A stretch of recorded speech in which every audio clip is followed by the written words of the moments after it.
Hello and welcome back for this week's edition of The Greatest Record Ever Made. I'm Carl Caffarelli, the co-host of This is Rock and Roll Radio with Dana and Carl, heard every Sunday night from 9 to midnight Eastern right here in Syracuse on Spark, WSPJ 103.3 and 93.7 FM, sparksyracuse.org. I'm also a writer, and I've been working on a book called The Greatest Record Ever Made, Volume 1, dedicated to the notion that an infinite number of songs can each be the greatest record ever made as long as they take turns. And as we know, by definition, that's what records do. Before we get into the songs for this week's edition of The Greatest Record Ever Made, I have to elaborate a tiny bit on something I alluded to on my blog last week about the slow path to publication that this book has undergone. This week, my agent and I officially parted company amicably. I wish her well. She wishes me well. The reasons why have nothing to do with personalities or the quality of the book. She actually expressed a very welcome admiration and affection for the book, and it's just our paths diverge for no reason other than real life, and that means that this book's path to publication, which was never certain to begin with, is even less certain now. I'll be elaborating a little bit more within a few days on my blog. Talk a little bit about that. The book is not dead. It's on life support, like I like to say, but I still believe in the project. I still think that it's a book worth doing, a book worth existing, and I'll find a way to get it to shelves eventually. We'll talk a little bit more about that on the blog within a few days. I was originally going to suspend this weekly video series of The Greatest Record Ever Made for that reason, because there's right now not going to be a book available in the short term. It's if it happens at all, it's almost certainly a ways off. But then I figured, why not continue? The concept still exists. There's still songs to talk about, and there will, I hope, someday be a book to tie this all into. So until I decide otherwise, the weekly video series will continue. And today we're going to cover two songs that might not seem like they have very much in common, because they don't have very much in common. Only Yesterday by the Carpenters and Kim the Waitress by Material Issue. They're linked today because they do follow each other in sequence in the book, and they are very specifically linked thematically. Illustration of how I think songs flow together, not just as soundtracks to our lives, but as parts of our lives. So let's find out what I'm talking about right now. The Carpenters, Only Yesterday, written by Richard Carpenter and John Bettis. Produced by Richard Carpenter, single, A&M Records, 1975. I enjoyed the music of the Carpenters until I decided that I wanted to be too cool to enjoy the music of the Carpenters. Now, luckily, I outgrew the silly notion of being too cool for, well, anything. Come on, dig what you dig. While I never gained or regained any transcendent affection for the Carpenters' more middle-of-the-road material, I respect their talent, and I still like Rainy Days and Mondays. In the late 70s, in the midst of my headfirst dive into punk rock, I read some disparaging remarks about the group in the British rock press, as Yes keyboardist Rick Wakeman pretended to understand punk while slagging the perceived boring nature of the Carpenter sound. This seemed immediately suspect and out of place. Punks hated the bloated aspects of progressive rock as much as they hated anything ever.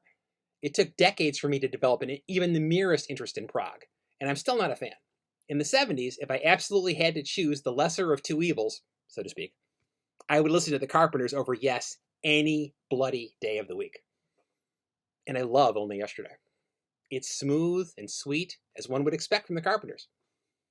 But it has its own kick, its own spirit. It conjures the 60s, from girl groups to the Beach Boys, Innocence and Sunshine, Peace and Harmony, Karen Sings, and We Fall in Love all over again.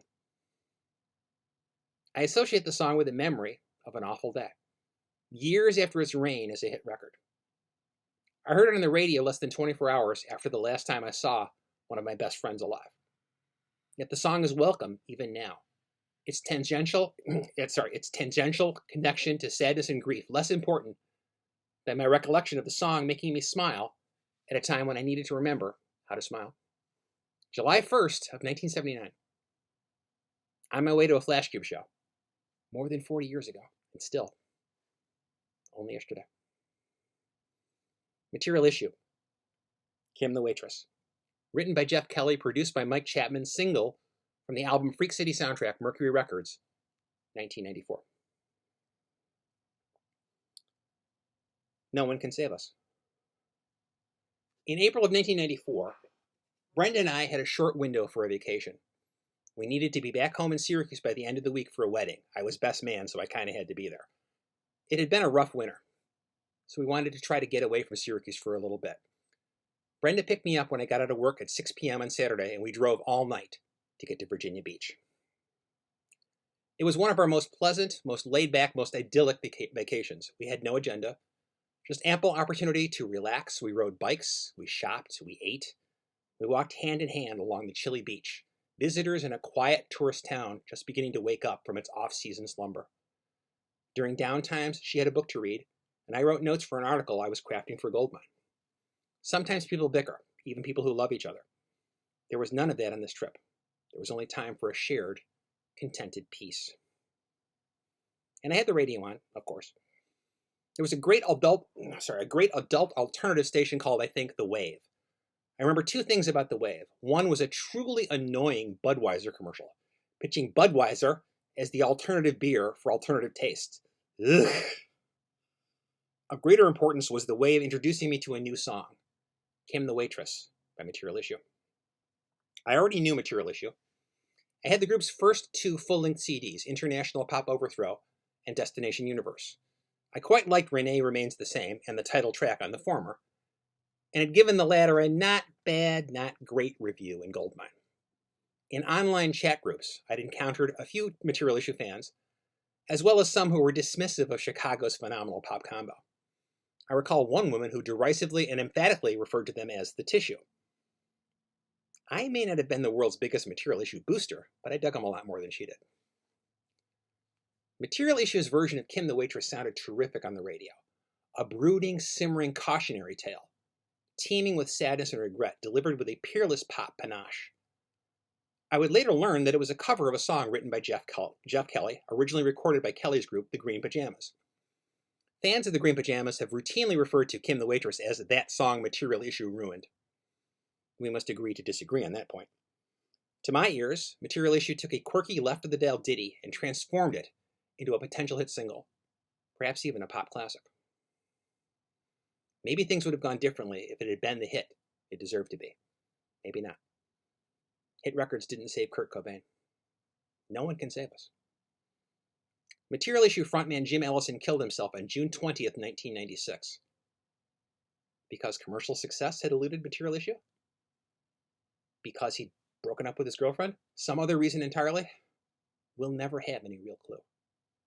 We only know one thing again and again. No one can save us. I wrote a suicide note when I was in 8th grade. It wasn't meant to be taken seriously. Nor did I have any intention of carrying it out. It was intended as catharsis. I only showed it to a few people, emphasizing it as a joke. Yeah, that's it. A joke. I was weird. I was bullied. I was lonely. It wasn't a joke because it wasn't funny. When I was in high school, the father of a friend on my block killed himself. It was impossible to process that fact, impossible to think of words of condolence or comfort. Words failed. Nothing was ever said of it again. In my senior year in high school in 1977, I wrote a short story about the death of a teenage square peg. It was disturbing. I meant it as, again, catharsis. I was dealing with teen emotions, and dealing as best I could. My perspective changed dramatically in the summer of 1979. On the evening of Saturday, June 30th, 1979, my friend Tom stopped by my house for a quick visit. Brenda was also there, a guest from out of town for the weekend, our young romance already blossoming and solidifying. We listened to a little bit of Joe Jackson's Look Sharp album, chatted briefly, and Tom left with the book he'd come to borrow from me, Something Happened by Joseph Heller. We said our goodbyes. I would never see him again. Our phone rang the next morning, July 1st, around 7:30, whenever it was. My dad said it was for me. Hello? It was Tom's sister, Tammy. She told me Tom was dead. Do you want to know how it happened? She asked. He shot himself. I staggered from the kitchen, my eyes full, my dad looking on, stunned, trying to find a way to comfort his youngest son. I stumbled into the bedroom where Brenda had been sleeping, the same room where we'd listened to Joe Jackson sing Sunday papers, and Tom had borrowed a paperback just hours before. I broke down, sobbing, inconsolable, crying into Brenda's shoulder, just repeating, he was my friend. He was my friend. And life went on. Over the next few years, at least 2 other guys I'd known in high school would make the same decision that Tom made. In later years, I knew someone else who made an attempt. I know of others who considered it. No one can save us. The devastation inflicted by the suicide of a friend or loved one is incalculable. The anger and sadness, the misery and mystery, the nagging question of what we could have done to affect a different outcome. No one can save us. Those who survive carry that burden. But those who departed are dead. I decided that I would never do that to the people I love, the people who love me. It's not that I was ever seriously contemplating doing myself in, nor am I one of those assholes who criticize the unfortunate souls who make that awful decision to end their own lives. Victims deserve respect and compassion, even if they're victims by their own hands. But I knew in 1979 that I had to be strong enough to endure my first world problems, my teen lament crap, my slings and arrows. To be or not to be? To be, goddammit, to be. I walked away from the edge. I'm walking still. Pressed lips and slender hips, turning in my head, writing poems in the corner booth that I'd die if she read. Seeing her in but a silver cross, lying on her bed, no one can save us but Kim the waitress. Depression is real. It can't be ignored. It can't be reduced and dismissed, no matter how paltry or petty it may seem to those looking on. These feelings, whether born of a perceived lack of love or companionship, a gnawing dread, a faith in nothing beyond the numb certainty of our own shortcomings, an overwhelming sense of futility, or just our imagination running away with us, are capable of bringing each of us down permanently with extreme prejudice. No one can save us. No one. But we still try. The people we care for need us. We can't save them, sure, I guess. But that can't stop us from doing whatever we can. From being there, from listening, from supporting, from loving, from trying. But she doesn't come around anymore, and that bothers me. I'm unhappy. Yeah, it bothers me. Oh, I don't stand a ghost of a chance with her. She's pretty, so pretty, and that bothers me. Kim the Waitress is not about suicide. It wasn't even written by Jim Ellison, so it's folly to draw an indelible line between that song and Ellison's decision to close his garage door and to sit on his moped as toxic fumes swept him away from this life. But the song's melancholy aura fits. We can't talk about Buddy Holly without thinking of the plane crash. John Lennon's legacy is forever attached to his murder. And then there's Kurt Cobain, Ian Curtis, Robin Williams, Chester Bennington, Chris Cornell, Elliott Smith, and so many, far too many others. Our memories of them are linked with the fact that each chose to kill himself. It's impossible for me to think of Material Issue or to listen to Material Issue's music without thinking of how Jim Ellison died. No one can save us. Nonetheless, there is joy in this music. It's there, clouded in part by doubts and failures, weighted by the dull certainty of how the story played out in real life. It's still pop music, capable of lifting us and engaging us, perhaps even able to help us transcend some of the troubles we perceive, both corporeal and imagined. We can turn up the stereo. Maybe we can dance. Maybe we have to cry along with the saddest refrains, ache with the sagas of trusts broken and hearts shattered. Maybe we can live. Maybe we can choose to live. Because no one can save us. We can only hope there will be someone somewhere who can help us figure out how to save ourselves. Thank you for joining me this week for The Greatest Record Ever Made. Below you will see options to tip and to support and subscribe. Also a link to my blog, which I hope that you'll read every day. There's one every day. Join me. And as the uncertain path of The Greatest Record Ever Made, Volume 1, winds its way towards maybe being something someday, The videos continue. I thank you for joining me this week, and I hope you'll be back next week. Thank you.